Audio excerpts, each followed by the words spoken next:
So, your Android phone is not connecting to your car. This can be frustrating, as many people often encounter this issue. In this video, you will learn how to fix Android Auto not working in just a few easy steps. If you find the video helpful, consider subscribing and liking the video. Thanks for watching. The first thing you want to do is check your device settings.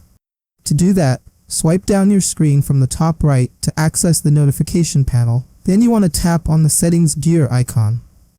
Then click on connected devices. Then you want to scroll down if necessary. You should see the app right here, usually at the bottom of the screen, Android Auto. Tap on it. So from here you can connect your vehicle. Make sure everything is configured correctly. The main focus is on this option, Start Android Auto Automatically. If this is set to if used on last drive, you want to change it to always or default set by the vehicle. This ensures that Android Auto launches every time you connect your phone. With that out of the way, you want to return to the main settings page. Now scroll down and find Apps. Tap on it. Then you can scroll down and look for Android Auto. Better yet, you can just come to the search bar here and search for Android Auto. Click on the app. The first thing we want to do here is go to the bottom and click on Force Stop.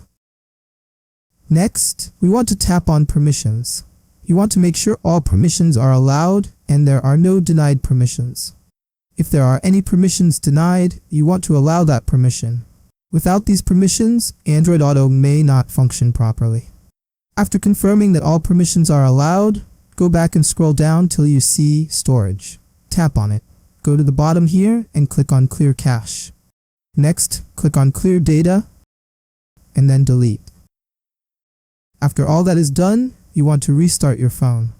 So you can swipe down the screen, click on the power option, and then click on Restart to restart your phone. After the phone restarts, Android Auto should start working properly. If the issue persists, you might want to go to Settings and then click on Software Update and check if your phone is up to date. If there are any available upgrades, you want to upgrade to the latest version of Android or software updates on your phone. And after the update, Android Auto should start working without any issues. If you find the video helpful, consider subscribing and liking the video. Thanks for watching.